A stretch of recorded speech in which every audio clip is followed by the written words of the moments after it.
പാട്ട് ശരിയാണല്ലോ. ഏത് പാട്ട്? ഏത്? ഇപ്പൊ പറഞ്ഞില്ല ആരാ? ഇപ്പോൾ റാഫിക്ക നാദിർഷ എന്ന് പറയുന്ന ഈ രണ്ട് ടീമിൽ നിന്ന് ആദ്യം തൊട്ട് അവസാനം വരെ ഒരു ചിരിപ്പടമാണെന്നുള്ളൊരു ധാരണ വന്നു കഴിഞ്ഞിട്ടുണ്ടെങ്കിൽ അതങ്ങനെ അല്ല. ഇല്ല, ഞാൻ നേരത്തെ കയറണമെന്ന് വേണമെന്ന് വിചാരിച്ചാ, പക്ഷേ ബാക്കിയുള്ളവർ വിചാരിച്ചു, അതുകൊണ്ടാണ് വൈകിയത്. ഞാനും ഈ ടീമിൽ പടത്തിൽ ചെറിയൊരു വേഷം, ചെറിയല്ലാട്ടെ എന്നെ സംബന്ധിച്ചിട്ട് വലിയ വേഷമാണ്. എന്നാലും ഒരു അങ്ങനെ പറഞ്ഞാൽ നമുക്ക് അല്ല അല്ല അല്ല അല്ല നമ്മളൊന്നും നായകനൊന്നായിട്ടില്ല. നെഗറ്റീവ് റിവ്യൂസ് അവർ പറയുമ്പോൾ കരയും, പോസിറ്റീവ് റിവ്യൂസ് പറയുമ്പോൾ അതിനെ പൊക്കി പിടിച്ച് അയാൾ പറഞ്ഞത് വേദവാക്യമാണ്, പുള്ളി പറഞ്ഞു ഇനി ഞങ്ങൾ സിനിമ രക്ഷപ്പെട്ടെന്ന് പറയാം. അതൊക്കെ തന്നെ പ്രശ്നം. ആഗ്രഹം ഉണ്ടായിരുന്നു ചെറുതാമ്പഴി സിനിമയിൽ അഭിനയിക്കാൻ വേണ്ടി, പക്ഷെ എങ്ങനെ അവിടെ എത്തുന്ന ഒരു ഐഡിയ ഉണ്ടായിരുന്നില്ല. പക്ഷെ ത്രൂ കോയിൻസിഡൻസ് ആണ് എത്തിയത്. അതിന് ഒരുപാട് ഗ്രേറ്റ്ഫുൾ ആണ്. അല്ല ചെയ്തല്ല എന്ന് പറഞ്ഞു. പക്ഷെ അവർ ഇന്റർവ്യൂല് ചോദിച്ചപ്പോ അത് അങ്ങനെ റെസംബിൾ ചെയ്യാൻ വേണ്ടി ചെയ്തതല്ല, അവന്റെ ടോട്ടലി ഒരു ഏണിയിടുന്ന ടൈപ്പ് ഓഫ് ഒരു നോട്ടോം പരിപാടിയാണ്. സന്തോഷം, കാരണം ഇത്രയും നമുക്ക് വേണ്ടി നമ്മുടെ സിനിമയ്ക്ക് വേണ്ടിയിട്ട് സപ്പോർട്ട് ചെയ്യാൻ വേണ്ടിയിട്ട്, അത് കവർ ചെയ്യാൻ വേണ്ടിയിട്ട് ഇത്രയും ക്യാമറകളൊക്കെ കാണുമ്പോൾ ഒരുപാട് സന്തോഷം തോന്നി. കാരണം ഇതൊരു കൊച്ചു സിനിമയാണ്. നേരത്തെ മഞ്ജു പറഞ്ഞ പോലെ പുതിയ നായകനെ മുബിൻ റാഫി, പിന്നെ നമുക്ക് ഏറെ ഇഷ്ടപ്പെട്ട മറ്റൊരു നായകൻ അർജുൻ അശോകൻ, പിന്നെ ജാഫർ. നിന്റെ പേര് പറയും, നീ നായകനാണല്ലോ ഇപ്പോൾ പല പടത്തിലും ഉണ്ട്. നായകൻ ജാഫർ, പിന്നെ ദേവിക സഞ്ജയ്, ഒരുപാട് നമ്മൾ ഇഷ്ടമുള്ള കുട്ടികളിൽ ഒരാൾ, അതായത് മകൾ, പിന്നെ ഞാൻ പ്രകാശനല്ലേ ഫസ്റ്റോടെ. അപ്പോൾ അതിലൂടെയൊക്കെ നമുക്ക് സുപരിചിതയായ കുട്ടിയാണ്. പിന്നെ മാളവിക ഒരുപാട് നല്ല സിനിമകളിൽ നല്ല കഥാപാത്രങ്ങൾ അവതരിപ്പിച്ചിട്ടുള്ള ആളാണ്. പിന്നെ ഇത് കലന്തൂർ സാറ്. ശരിക്കും നേരത്തെ മഞ്ജു പറഞ്ഞ പോലെ ഒരു സിനിമ സംഭവിക്കണമെങ്കിൽ അതിന് പൈസ മുടക്കാൻ ആൾ വേണം.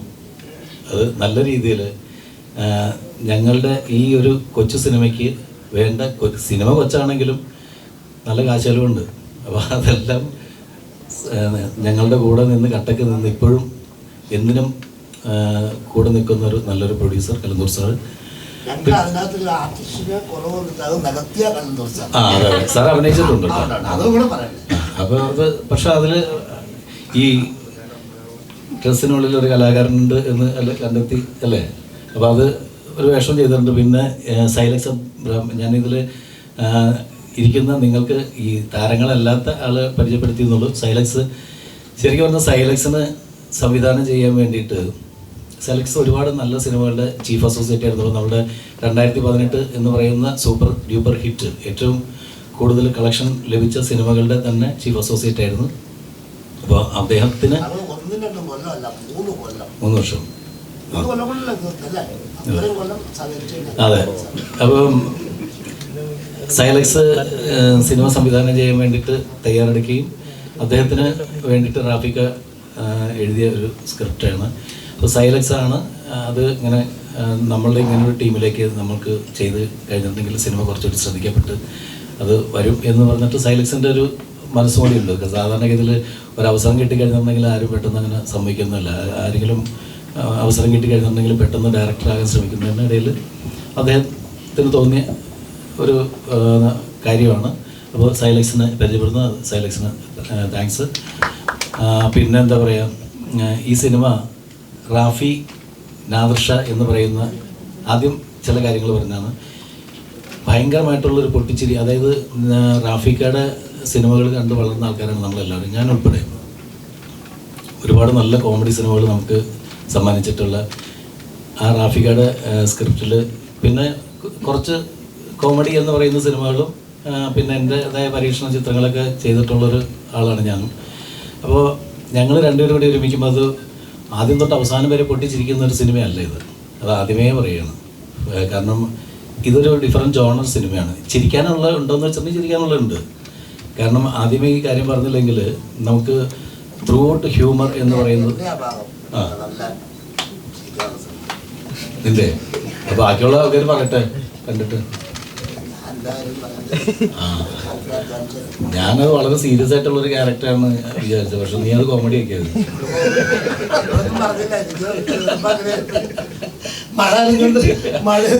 നീ കഥ പറയല്ലേ അടച്ചമർത്തിട്ട്. മഴ തന്നെ ഞാൻ അഭിനയിച്ചു, അതൊക്കെ ഓക്കെ. പക്ഷെ നീ കഥ പറഞ്ഞത് എനിക്ക് പേടിയാണ്. നിനക്ക്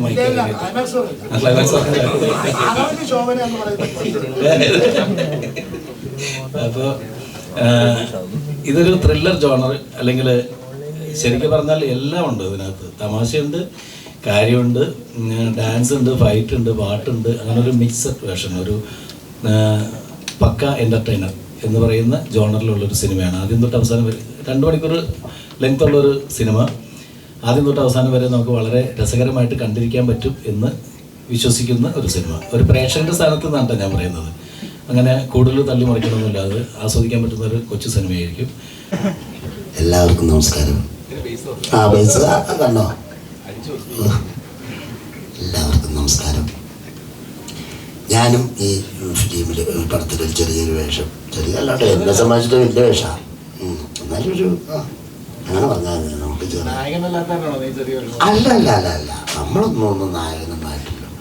നമ്മളിപ്പോൾ ആ പടത്തിനകത്ത് എനിക്ക് നല്ലൊരു വേഷമാണ്. ഏത് പടം എടുക്കുമ്പോഴും എനിക്കൊരു വേഷം തരാറുണ്ട്.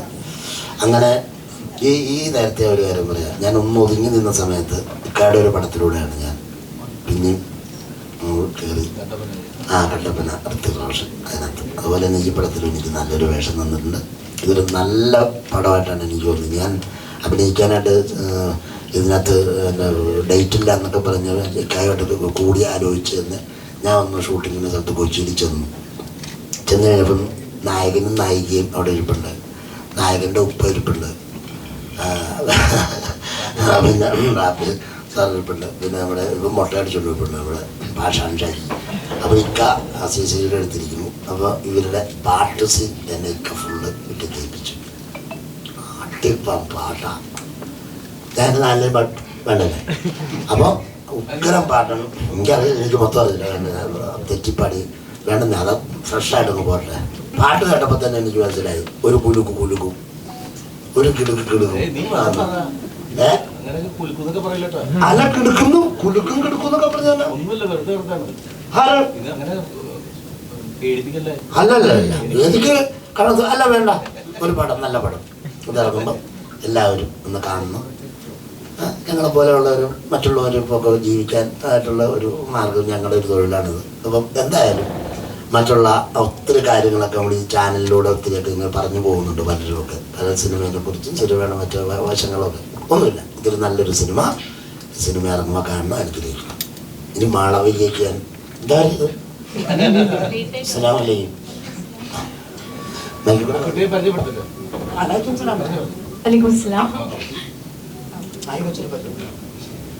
അതെ, ഡനാ റാസിഖ് നമ്മുടെ ഈ സിനിമയിൽ നല്ല രസമായിട്ട് പാടി ഒരു പാട്ട് തന്നിട്ടുണ്ട്.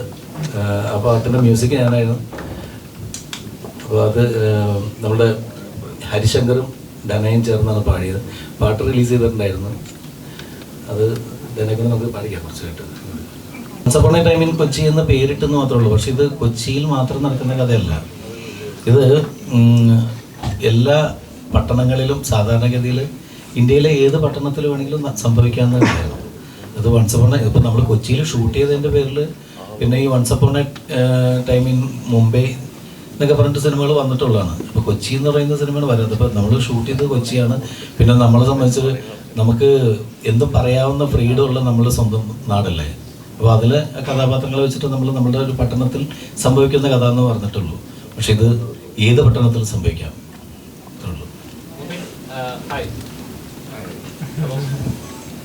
ആദ്യ സിനിമയാണ്, നായകനായി വരുന്ന ഒരുപാട് എക്സൈറ്റ്മെന്റ് ഉണ്ടാവും. അപ്പം പൊതുവെ നെപ്പോസിന്റെ ഒരു കാലം കൂടിയാണ്. അപ്പം വേണമെന്ന് വെച്ചിരുന്നാൽ താങ്കൾക്ക് വേണമെങ്കിൽ ഇൻഡസ്ട്രി നേരത്തെ കയറാൻ നല്ലൊരു എസ്റ്റാബ്ലിഷ് ഒരാളാണ് താങ്കൾ ഫാദർ. വേണമെന്ന് വിചാരിച്ചാൽ ഒരു ആക്ടറായിട്ടോ അല്ലെങ്കിൽ ഒരു കരിയർ നല്ല രീതിയിൽ ഗ്രോത്ത് ഉണ്ടാക്കാൻ പറ്റുന്ന ഒരാളാണ് താങ്കൾ. പക്ഷേ അങ്ങനെയല്ലാതെ പഠിച്ച് അസിസ്റ്റന്റായി അസോസിയേറ്റ് വർക്ക് ചെയ്തിട്ട് ശേഷമാണ് ഇപ്പോൾ ഒരു അഭിനയത്തിലോടൊന്ന് കയറിയത്. ശരിക്കും എൻ്റെതായിട്ട് ഐഡന്റിറ്റി ഉണ്ടാക്കി കഴിഞ്ഞിട്ട് കയറിയാൽ ഞങ്ങൾക്ക് ഒരു ഇത് ഉള്ളതുകൊണ്ടാണോ? ഇല്ല, ഞാൻ നേരത്തെ വേണമെന്ന് വിചാരിച്ചാ, പക്ഷെ ബാക്കിയുള്ളവർ വിചാരിച്ചു, അതുകൊണ്ടാണ് വൈകിയത്. ഇല്ല, ഞാൻ കോളേജിൽ ഫസ്റ്റ് ഇയർ വിഷ്വൽ കമ്മ്യൂണിക്കേഷനാണ് പഠിച്ചത്. അപ്പോൾ അപ്പം തന്നെ ഞാൻ വാപ്ചി അടുത്ത് ചാൻസ് ചോദിച്ചിട്ടുണ്ടായിരുന്നു. അപ്പോൾ വാപ്ചി പറഞ്ഞൊരു അല്ല, കുറച്ചും കൂടി ഒന്ന് വളരട്ടെ, അല്ല അപ്പം ഒന്ന് അസിസ്റ്റന്റ് ഡയറക്ടറായിട്ട് എന്താണ് ഇതിൻ്റെ പരിപാടി എന്നൊക്കെ ഒന്ന് മനസ്സിലാക്കി, എന്നിട്ട് ഇത് പറ്റുന്ന ഫീൽഡാണോ എന്ന് നോക്കുന്നു പറഞ്ഞു. പക്ഷേ അസിസ്റ്റന്റ് ഡയറക്ടറായിട്ട് വർക്ക് ചെയ്യാൻ തുടങ്ങി ഫീൽഡ് എനിക്ക് ഭയങ്കര ഇഷ്ടമായി. പിന്നെ ഒരു അഭിനയിക്കാൻ പറ്റുന്ന ഒരു ഓപ്പർച്യൂണിറ്റി പിന്നെ അങ്ങനെ വന്നിട്ടില്ല. ആദ്യമായിട്ടാണ് ഇങ്ങനെ ഒരു പടം ഉണ്ടാകണം. അതാണ് എൻ്റെ ഒരു ആഡ് ഓൺ വേണോ? അല്ല, വേണം. റിസ്ക് എടുക്കാൻ ഒരു പ്രൊഡ്യൂസർ റെഡി ആയിരുന്നില്ല, അതുകൊണ്ടാണ് വൈകിയത്.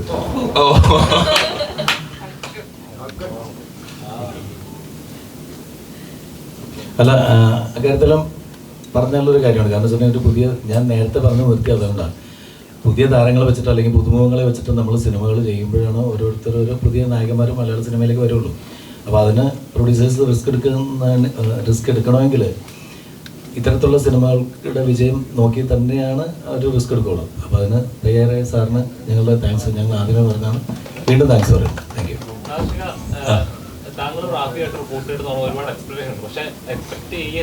ഓവർ എക്സ്പെക്ടേഷൻ വേണ്ട. അങ്ങനെയല്ല, ഞാൻ പറയട്ടെ, എന്താ ഇതിനകത്ത് ഇല്ലാത്ത കാര്യങ്ങൾ തള്ളി മറിക്കാൻ വേണ്ടിയിട്ട് പറ്റുമല്ലോ, അതുകൊണ്ടാണ്. കാരണം ഞാൻ പറയാം, ഒന്നും പ്രതീക്ഷിക്കാതെ വന്നു കഴിഞ്ഞാൽ എന്തെങ്കിലും നമുക്ക് കിട്ടും എന്ന് മാത്രം വിചാരിച്ചത്. ഒറ്റ വാക്കി പറഞ്ഞ അതാണ്. കാരണം ഒരുപാട് പ്രതീക്ഷയോടുകൂടി ഈ സിനിമ അങ്ങനെയായിരിക്കും ഇങ്ങനെയായിരിക്കും എന്ന് പറഞ്ഞിട്ട് നമ്മളൊരു അങ്ങനെ പ്രതീക്ഷിച്ചിട്ട് വരുമ്പോഴാണ്, അത് കിട്ടാതെ വരുമ്പോഴാണ് നമുക്ക് വരുന്ന പ്രശ്നം. അപ്പോൾ ഇതിനകത്ത് ഒന്നും കിട്ടില്ല എന്ന് തന്നെ വിചാരിച്ചിട്ട് വന്നാൽ മതി. അപ്പോൾ കാണുമ്പോൾ ഇത് കുഴപ്പമില്ല എന്ന് തോന്നണമെങ്കിൽ നമുക്ക് അങ്ങനെ പറ്റുള്ളൂ. ഇപ്പോൾ റാഫിക്ക, നാദർഷ എന്ന് പറയുന്ന ഈ രണ്ട് ടീമിൽ നിന്ന് ആദ്യം തൊട്ട് അവസാനം വരെ ഒരു ചിരിപ്പടമാണെന്നുള്ളൊരു ധാരണ വന്നു കഴിഞ്ഞിട്ടുണ്ടെങ്കിൽ അതങ്ങനെ അല്ല എന്ന് പറഞ്ഞാൽ ഇതിനകത്ത് എന്നാ ചിരിയുണ്ട്. പക്ഷെ ഒരു ടോട്ടൽ നിങ്ങൾ കണ്ടിരിക്കുമ്പോൾ നിങ്ങൾക്ക് ബോറടിക്കാത്തൊരു സിനിമയായിരിക്കും. മുബിനെ ഇൻട്രൊഡ്യൂസ് ചെയ്യുമ്പോൾ ഈ സിനിമയിൽ മുബിനാണ് ഈ സിനിമയിലെ മെയിൻ റോൾ ചെയ്യേണ്ടത്, അല്ലെങ്കിൽ കഥാപാത്രത്തിൽ മുബിനാണ് കറക്റ്റ് മാച്ച് തോന്നിയത്, അങ്ങനെ എന്തുകൊണ്ടാണ് അങ്ങനെ?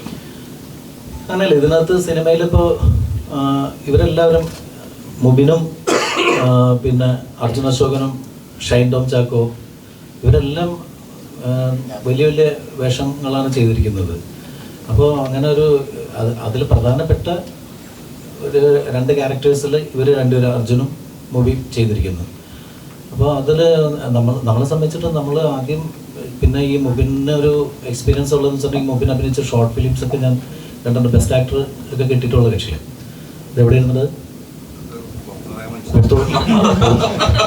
പുറത്തു പറയാൻ കൊള്ളില്ലാത്ത സാധനമാണ്. അല്ല, അവാർഡേ അത് എൻ്റെ അടുത്ത് ഇപ്പോഴാണ് പറയണത്. ഇത് നേരത്തെ പറഞ്ഞില്ല, ആദ്യം പറഞ്ഞത് ഇങ്ങനെ ഇതിൽ ഇത്രയും പേര് മത്സരിച്ചിട്ട് ഇത് എനിക്കാണ് കിട്ടിയെന്നൊക്കെ പറഞ്ഞു. അപ്പോൾ റിലീസാകാറായല്ലോ, അന്വേഷിക്കാൻ പോയില്ലടാ. ഏതായാലും ഞാനത് കണ്ടു, എനിക്ക് ഭയങ്കര ഇഷ്ടമായി. പിന്നെ അത് മാത്രമല്ല, നമ്മൾ ഈ നേരത്തെ പറഞ്ഞ പോലെ സിനിമയുടെ പിന്നിൽ പ്രവർത്തിച്ചൊരു എക്സ്പീരിയൻസ് ഉണ്ടല്ലോ മൂവിന്. ഞാൻ റാഫിക്കയുടെ ഒരു സിനിമയുടെ ഷൂട്ടിംഗ് കാണാൻ ഇപ്പോഴാണ് ഞാൻ കാണുമ്പോൾ ഇവൻ അതിൽ അസോസിയേറ്റ് ഡയറക്ടറായിട്ട് വർക്ക് ചെയ്യുകയാണ്. അപ്പോൾ ഞാൻ നോക്കിയപ്പോൾ വെയിലും കൊണ്ട് ഇങ്ങനെ ഓടിപ്പറഞ്ഞെടുക്കും. ഞാൻ റാഫിക്കടുത്ത് ചോദിച്ചു, ഇവൻ അഭിനയിപ്പിക്കാൻ പറ്റില്ല ഇയാളുടെ പടത്തിലെന്ന് ചോദിച്ചു. അപ്പോൾ എൻ്റെ അടുത്ത് തന്നെ ഇയാളല്ലേ പുതിയ ആൾക്കാരെ പരീക്ഷണം നടത്തണം, ഇയാൾ തന്നെ ചെയ്യുന്നു പറഞ്ഞു. അപ്പോൾ ഞാനൊരു ചെവിക്കൂടി കേട്ട് മറ്റു ചെവിക്കൂടി കളഞ്ഞു. പക്ഷെ കറങ്ങി തിരിഞ്ഞാൽ അത് ഈ പറഞ്ഞ പോലെ നമ്മൾ ചില കാര്യങ്ങൾ നമ്മൾ പോലും പ്രതീക്ഷിക്കാതെ നമുക്ക് നല്ല കാര്യങ്ങൾ വന്നു ചേരുന്നു എന്ന് പറഞ്ഞ കൂട്ടത്തിൽ എനിക്ക് ഞാനതിൽ തൃപ്തനാണ്. ഇപ്പോൾ മുബിൻ വന്ന് അഭിനയിച്ചതിൻ്റെ പേരിൽ ഇരുത്തിക്കൊണ്ട് പറഞ്ഞല്ലോ, മുബിനാണെങ്കിലും ഇതിൽ അഭിനയിച്ച ഇവരെല്ലാവരും വളരെ എക്സ്പീരിയൻസ്ഡ് ആയിട്ടുള്ള താരങ്ങളെ പോലെ തന്നെയാണ് എനിക്ക് ഫീൽ ചെയ്തിട്ടുള്ളത്. ഇപ്പോൾ അച്ചു അഭിനയിക്കുന്നത് ഞാനൊക്കെ ഇങ്ങനെ നോക്കിയിരിക്കുകയാണ്. കാരണം നമുക്കൊക്കെ ഈ പിള്ളേർ ഇങ്ങനെയാണ് എന്ന് പറഞ്ഞിട്ട് നമ്മളെ പഠിപ്പിക്കുന്ന തരത്തിലുള്ള റിയാക്ഷൻസും കാര്യങ്ങളും ഇവരുടെ ഭാഗത്തുനിന്ന്, ഇപ്പോഴത്തെ തലമുറയുടെ ഭാഗത്തുനിന്നുണ്ട്. തീർച്ചയായിട്ടും അതിന് ഒരുപാട് താങ്ക്സ്. പിള്ളേരെല്ലാവരും വളരെ ഗംഭീരമായിട്ട് ചെയ്യുന്നു. കൊച്ചിയിലുള്ള വളരെ യൂസ്ഫുൾ ആയിട്ടുള്ള പയ്യൻ, അതിലേക്ക് മുബി തന്നെ വേണം, അതെന്തുകൊണ്ടാണ്? അങ്ങനെയല്ല, അത് ഒരു പുതിയ കഥാപാത്രം അല്ലെങ്കിൽ ഒരു പുതിയ രൂപം എന്ന് പറയുന്ന സംഭവത്തിന് നമുക്കത് പിന്നെ അതിന് വേണ്ടിയിട്ടൊരു പുതിയ ആളെ കൊണ്ടുവന്ന് ആളെ അഭിനയിപ്പിച്ച് തീരൂ എന്ന് പറയുന്നുള്ള വാശിയൊന്നുമല്ല. നോക്കി അവൻ നന്നായിട്ട് ചെയ്യുന്നുണ്ട്. പിന്നെ ആ ക്യാരക്ടർ ചെയ്യാനായിട്ടുള്ള രൂപവും ഭാവവും കാര്യങ്ങളൊക്കെ ഉണ്ട് എന്ന് തോന്നിയപ്പോഴാണ് സംഭവിച്ചത്. അല്ലാണ്ട് പെട്ടെന്ന് മുബിയോടുള്ളൊരു ഇഷ്ടത്തിന് മുബീനെ കൊണ്ടുവന്ന് നായകനാക്കാൻ വേണ്ടിയിട്ട് നമ്മളങ്ങനെ ശ്രമിക്കുന്നില്ല. കഥാപാത്രത്തിന് ആപ്റ്റാണെങ്കിൽ മാത്രമേ നമ്മൾ ആരെയാണെങ്കിലും, അതിപ്പോൾ ഞാൻ മാത്രമല്ല, അത് സ്ക്രിപ്റ്റ് എഴുതിയത് റാഫിക്കാണ്. റാഫിക്ക ആണെങ്കിൽ പോലും സമ്മതിക്കില്ല. അത് ഓക്കെ അല്ലെങ്കിൽ വേണ്ടെന്ന് പറയുള്ളൂ.